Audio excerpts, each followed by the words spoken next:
আপনাকে শতকোটি প্রণাম এই সুন্দর অনুষ্ঠান করার জন্য।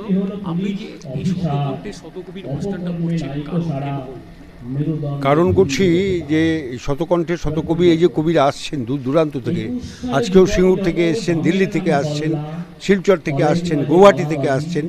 এই যে কবিরা কবিদের কবিতা শুনছেন, একটা বইয়ের মধ্যে কেউ কারোর কবিতা হয়তো পড়ার অবকাশ হয় না, থাকে কবি কবিকে চেনেন না, কিন্তু শতকণ্ঠে শতকবির এই 9 বছর পড়ল। প্রত্যেকটা অঞ্চলের, রাজ্য, জেলা এবং জেলার বাইরে, রাজ্যের বাইরের কবিরা পরস্পরকে চেনে, কবিতার মধ্যে দিয়ে চেনে, এবং একজন কবির সাথে আর একজন কবির মেলবন্ধন ঘটাবার উদ্দেশ্যেই আমার এই শতকণ্ঠে শতকবি। এটা এবারে 9 বছরে পড়ল, এবং এবারেও 25 থেকে 28 আজকে আমাদের অনুষ্ঠানের শেষ বলবো না, আজকে থেকেই পরবর্তী আগামী দিনের শুরু বলবো। শুরু করেছি আমরা যখন তখন প্রথম থেকেই এটা একটু আমাকে অনেক আগে বলতে হয় যে কলকাতার বয়জন হলে এতে যখন একবার 80-র দশকে, সে সময় কবি শক্তি চট্টোপাধ্যায় ছিলেন, তখন এক্ষণ বলে একটা পত্রিকাও বেরোতো, তার সাথে নির্মাল্য আচার্য ছিলেন, সৌমিত্র চট্টোপাধ্যায় এরা ছিলেন।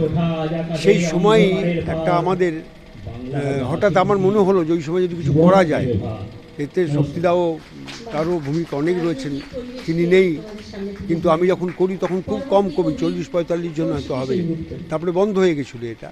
এবার আমি আবার নতুন করে শুরু করে এই অঞ্চলে আবার 9 বছর পর।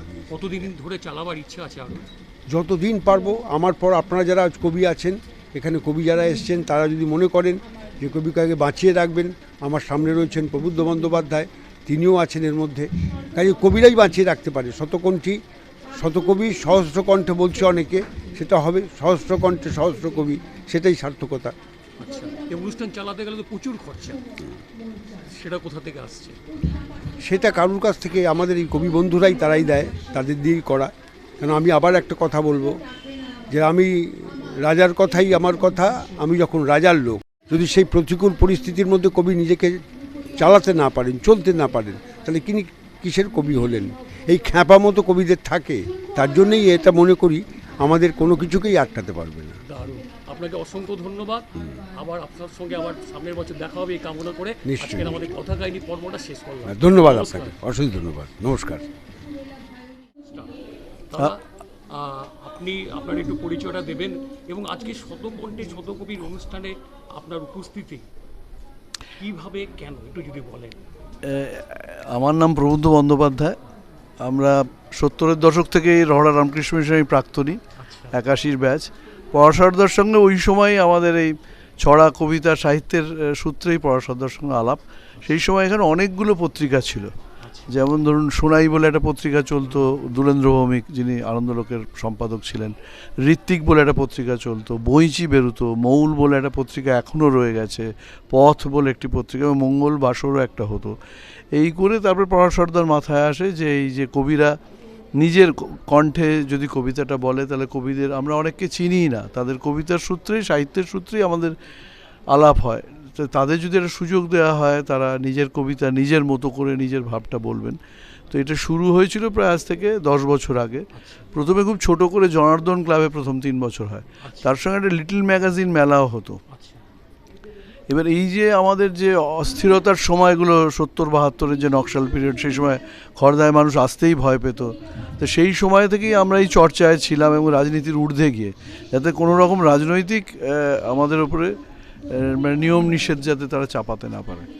তারপরে অনেক ঝড়জলের মধ্যে বলতে গেলে পরাশরদা একাই নিজের প্রচেষ্টায় এটা প্রায় 9 বছর ধরে টেনে নিয়ে গেলেন। ক্রমশ লোক বাড়ছে, যে সময় 100 জন হতো না, শতকণ্ঠে শতকবিতে 100 জনও আসতেন না, সেটা এখন প্রায় এই বছর যা দেখছি আমি প্রায় 180 জন বোধহয় হবে, মানে 100 আর থাকছে না, 200-এ ঠেকছে।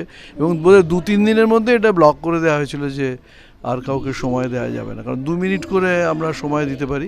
4টে থেকে 8টা হয়, 8টার পরে আমরা যারা স্থানীয় মানোন্নয়ন দেখছেন, আপনি এত বছর ধরে অনুষ্ঠান করে আসছেন, যে কবিদের আপনারা শুরু করেছিলেন, তাদের আজকে তাদের কেমন দেখছেন? তারা কি বিকিয়ে গেল, নাকি তারা সিট দ্বারা সোজা করে? দেখুন, যারা বিকিয়ে যাওয়ার তারা যাবেন, তারা স্রোতের সঙ্গে চলবেন। আবার কিছু মানুষ আছে, যেমন আজকে এমন একটা দিনে আপনি বলছেন কথাটা, এই যে আমাদের শ্রদ্ধেয় পরিচালক প্রত্যেকটি ছবিতেই তার স্বাক্ষর রেখেছেন।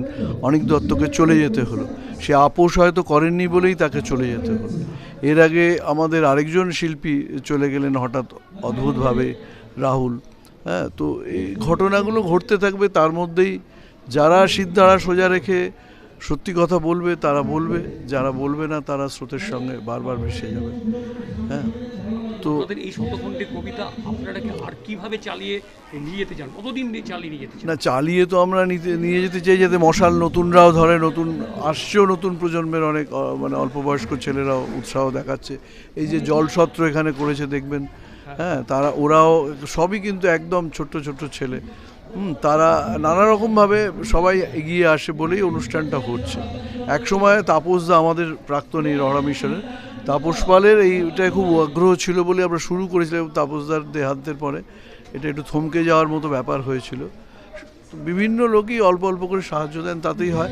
একটু মানে যদি আর্থিক সহায়তা পাওয়া যায় তাহলে হয়তো রবীন্দ্রভবনের মতো জায়গায়, যেখানে অ্যাকোয়াস্টিক বা যেখানে শোনা যাবে ঠিকঠাক, এখানে হয়তো পরিবেশটা বিঘ্নিত হয়, ঝড় জলও আপনি আজকে দেখছেন। এছাড়াও হ্যাঁ, বাচ্চারা এখানে খেলে সন্ধ্যেবেলায়, তার মধ্যেই এটা চলে আর কি।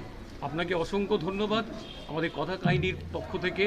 আশা করি আবার সামনের দিন আপনার এইভাবে সাক্ষাৎকার নিতে পারবো, এই আশা রেখে আজকে আমাদের অনুষ্ঠানটা শেষ করলাম। আপনাদের কথা কাহিনীও এগিয়ে চলুক, দীর্ঘজীবী হোক। নমস্কার।